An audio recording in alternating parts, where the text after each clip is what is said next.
Siapakah nenek moyang bangsa Indonesia?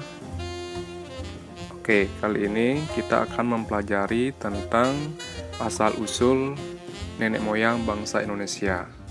Nah, sebelum kita mulai, cobalah amati gambar di atas. Jadi di sini nampak Jokowi mengenakan pakaian daerah beserta pemimpin-pemimpin bangsa yang sudah terdahulu. Nah, jadi mereka sangat bangga dengan mengenakan pakaian daerah. Di sini bisa kita lihat bahwa Indonesia sangat kaya akan keberagaman, baik itu dari kebudayaan, tradisi, adat istiadat, dan lain sebagainya. Oke, kita pun juga harus bangga sebagai warga negara Indonesia. Nah, lanjut mengenai pertanyaan yang sebelumnya, karena kita bangga sebagai warga negara Indonesia, maka sebenarnya nenek moyang kita siapa sih? Nah, dari sini kita akan mempelajari materi baru, yaitu asal-usul nenek moyang bangsa Indonesia. Nah, untuk tujuan pembelajaran, yang pertama dapat menjelaskan teori-teori tentang asal-usul nenek moyang bangsa Indonesia. Yang kedua, dapat mengetahui perkembangan migrasi atau perpindahan ras dari berbagai wilayah dunia ke Kepulauan Indonesia. Yang ketiga, dapat menganalisis asal-usul nenek moyang bangsa Indonesia secara mandiri berdasarkan sumber yang dapat dipertanggungjawabkan. Nah, kita mulai dari tujuan pembelajaran yang pertama, tentang teori-teori asal-usul nenek moyang bangsa Indonesia. Di sini ada globe yang menampakkan fokus pada peta Indonesia. Kita bisa lihat bahwa Indonesia sendiri adalah negara kepulauan. Nah, sepanjang sejarah, masyarakat Indonesia dikenal memiliki mobilitas tinggi, baik itu di lautan maupun di daratan. Nah, kalau kita lihat, karena negara Indonesia ini adalah negara kepulauan, jadi mobilitasnya lebih tinggi di lautan. Nah, sehingga muncul banyak pendapat dari beberapa ahli mengenai asal-usul nenek moyang bangsa Indonesia.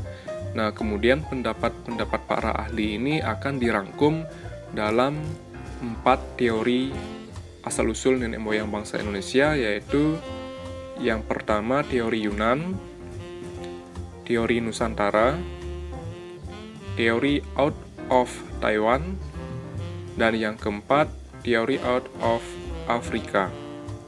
Nah, jadi untuk selanjutnya kita akan bahas 4 teori ini. Teori yang pertama adalah teori Yunan.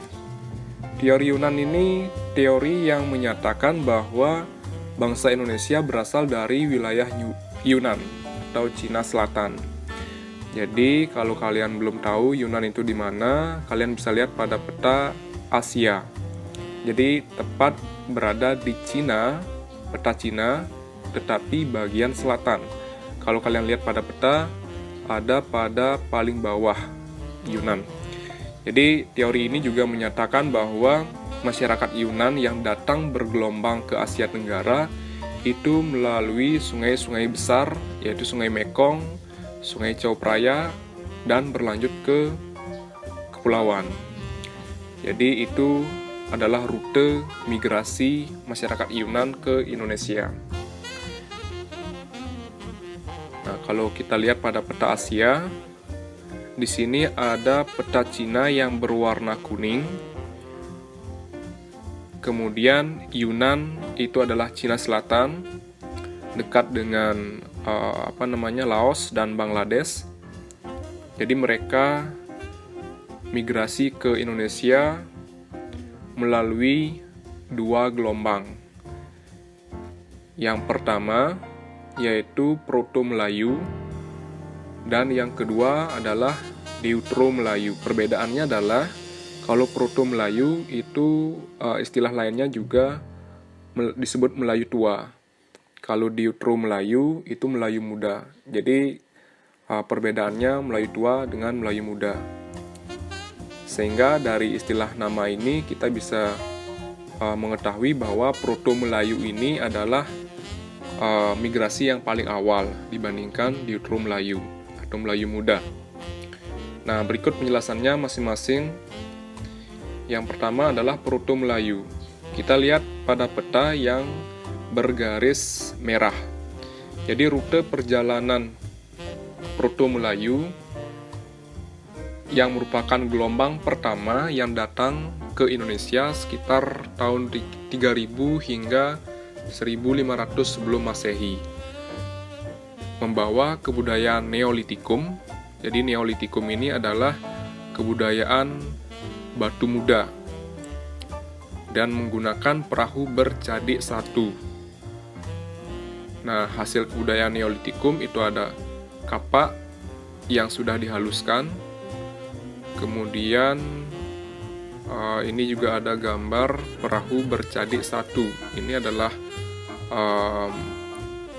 perahu yang pertama kali digunakan untuk menempuh jalur laut. Kemudian Proto-Melayu ini juga berciri fisik seperti ras Austronesia dan Negroid. Nah, kalau kita lihat, bangsa Melayu tua ini adalah bangsa yang memasuki wilayah dua jalur.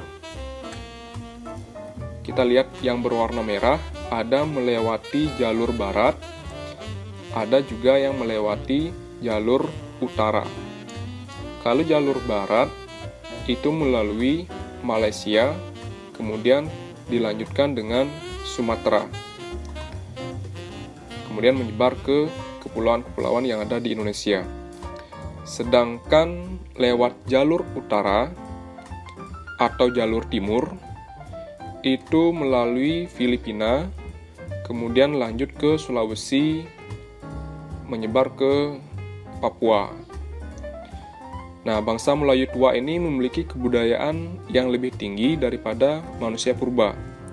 Jadi kebudayaan bangsa Melayu tua ini juga disebut dengan kebudayaan batu baru atau Neolitikum. Jadi batu muda atau batu baru sama. Meskipun hampir semua peralatan merek terbuat dari batu, tetapi pembuatannya sudah dihaluskan. Jadi sebelum zaman batu muda atau batu baru atau Neolitikum ini, ada beberapa zaman batu juga, tetapi masih kasar. Nah, berbeda dengan zaman Neolitikum itu sudah dihaluskan. Nah, hasil budaya zaman ini itu yang terkenal adalah kapak persegi, yang banyak ditemukan di wilayah Indonesia bagian barat, yaitu di Sumatera, Jawa, Kalimantan, dan Bali.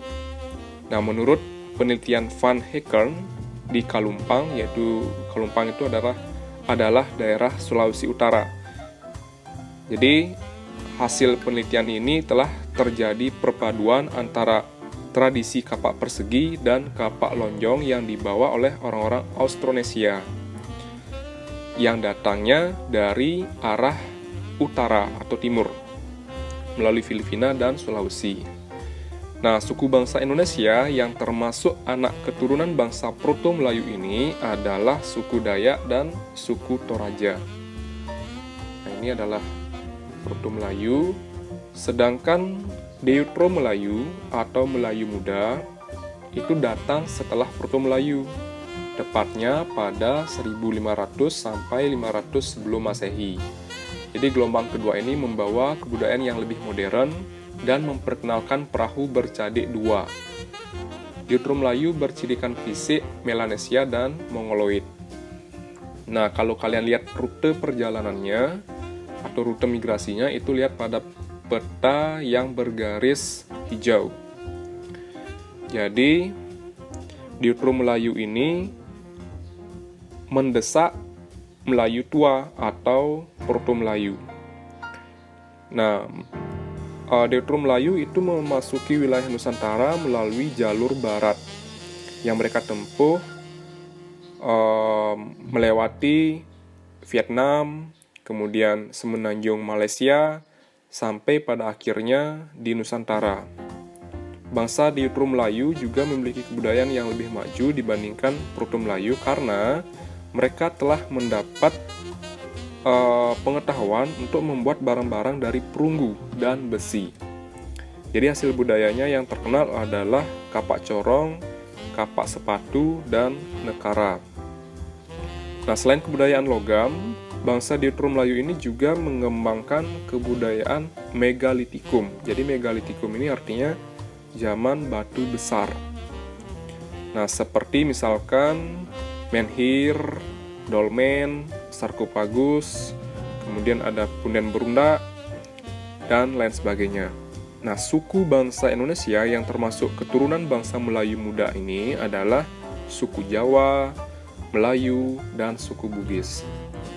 Nah, selain suku-suku yang termasuk Proto Melayu maupun Deuteroom Melayu, itu adalah percampuran antara suku Proto Melayu dan Deuteroom Melayu. Oke, kita lanjut. Teori ini didukung oleh R.H. Gelden dan R.H. Gelden, J.H.C. Kern, Foster, dan Logon. Kemudian teori ini juga menyatakan, lanjut, yang kedua adalah teori Nusantara. Teori Nusantara menyatakan bahwa asal-usul bangsa Indonesia berasal dari Indonesia sendiri, bukan dari luar. Jadi yang mendukung teori ini adalah Muhammad Yamin, Goris Keraf, dan Crawford. Nah, menurut Muhammad Yamin, bahwa dikatakan teori ini menyangkal teori-teori yang lainnya, bahwa dikatakan nenek moyang Indonesia berasal dari luar. Jadi menurut pandangan beliau, orang Indonesia yang asli itu memang berasal dari wilayah Indonesia yang sendiri. Jadi beliau juga bahkan meyakini sebagian bangsa atau suku di luar negeri itu justru berasal dari Indonesia. Nah, Muhammad Yamin menyatakan bahwa temuan fosil dan artefak itu lebih banyak dan lengkap di Indonesia daripada daerah lainnya yang ada di Asia. Misalnya temuan fosil Homo pithecanthropus dan Homo wajakensis yang tidak ditemukan di daerah Asia lainnya seperti di Indochina maupun Asia Tenggara. Kita lanjut. Nah, teori Nusantara ini dilandasi oleh beberapa alasan. Yang pertama, bangsa Melayu merupakan bangsa yang memiliki peradaban tinggi. Jadi peradaban ini tidak mungkin dapat dicapai apabila tidak melalui proses perkembangan dari kebudayaan sebelumnya. Kemudian yang kedua, bahasa Melayu memang memiliki kesamaan dengan bahasa Champa atau Kamboja. Namun, persamaan ini hanya suatu kebetulan. 3. Adanya kemungkinan bahwa orang Melayu adalah keturunan dari Homo soloensis dan Homo wajakensis. 4. Adanya perbedaan bahasa antara bahasa Austronesia yang berkembang di Kepulauan Indonesia dan bahasa Indo-Eropa yang berkembang di Asia Tengah. Kemudian yang ketiga, ada teori out of Taiwan. Dari nama teorinya, jelas mengatakan bahwa teori ini asal mula manusia di Asia Tenggara, termasuk juga di Indonesia, itu berasal dari Formosa. Nah, dulu namanya Formosa, sekarang namanya Taiwan. Kalau kita lihat pada peta Asia, jadi yang berwarna biru itu adalah peta Asia Tenggara. Nah, di sini ada warna kuning dekat dengan Cina, itu ada Taiwan. Kemudian kalau kita zoom lebih dekat lagi, peta Taiwan seperti ini. Jadi dikatakan bahwa Indonesia nenek moyangnya berasal dari Formosa, Taiwan. Pendukung teori ini adalah Robert Blues dan Harry Simanjuntak.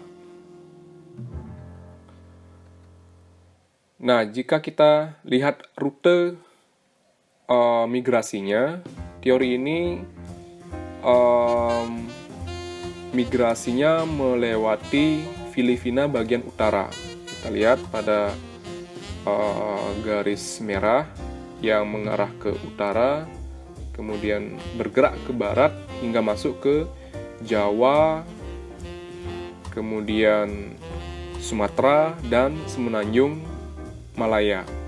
Sebagian lagi bergerak ke timur hingga ada Hawaii, Samoa, dan kepulauan-kepulauan kecil di Pasifik. Bahkan ada juga yang mencapai Amerika Latin, yaitu Indian. Jadi itu adalah rute migrasi nenek moyang atau asal-usul bangsa Indonesia yang berasal dari Taiwan. Kemudian yang terakhir ada teori out of Africa.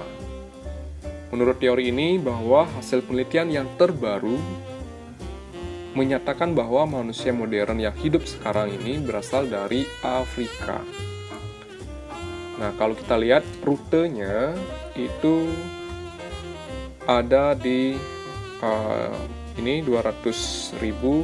Jadi penjelasannya adalah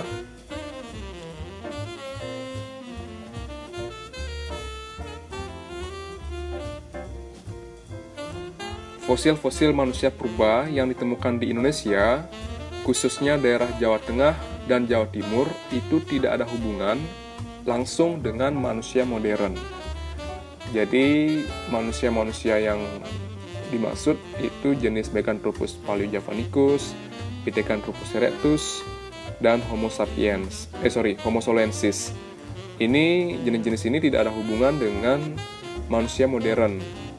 Ya. Kemudian kalau kita simpulkan dari 4 teori tadi, ada hal-hal yang menarik untuk kita simak. Yang pertama adalah bahwa nenek moyang bangsa Indonesia yang dikatakan berasal dari Yunan dan Champa, argumen ini merujuk pada pendapat Muhammad Ali dan Kern sekitar tahun 3000 sebelum Masehi sampai 1500 sebelum Masehi. Itu terjadi gelombang perpindahan bangsa-bangsa di Yunan dan Champa sebagai akibat desakan bangsa lain dari Asia Tengah yang lebih kuat. Nah, argumen ini diperkuat dengan adanya persamaan bahasa, nama binatang, dan nama peralatan yang dipakai di Kepulauan Indonesia, Polinesia, Melanesia, dan Mikronesia. Yang kedua, nenek moyang bangsa Indonesia berasal dari Indonesia sendiri. Argumen ini merujuk pada pendapat Muhammad Yamin yang didukung dengan penemuan fosil-fosil dan artefak-artefak manusia tertua di wilayah Indonesia dalam jumlah yang banyak. Sementara, fosil dan artefak manusia tertua jarang ditemukan di daratan Asia. Sinanthropus pekinensis yang ditemukan di Cina dan diperkirakan sejaman dengan Pithecanthropus erectus dari Indonesia, itu merupakan satu-satunya penemuan fosil tertua di daratan Asia. Nah, dari sini kita lihat bahwa yang lebih tua pun ada di Indonesia, yaitu Meganthropus paleojavanicus. Nah, yang ketiga, masyarakat awal yang menempati wilayah Indonesia termasuk rumpun bangsa Melayu. Oleh karena itu, bangsa Melayu ditempatkan sebagai nenek moyang bangsa Indonesia. Nah, argumen ini merujuk pada pendapat Hogan yang berpendapat bahwa bangsa yang mendiami daerah pesisir Melayu berasal dari Sumatera. Nah, demikian materi untuk hari ini. Selanjutnya, untuk lebih lengkapnya, kalian bisa pelajari sumber-sumber yang lainnya. Selamat belajar. Terima kasih.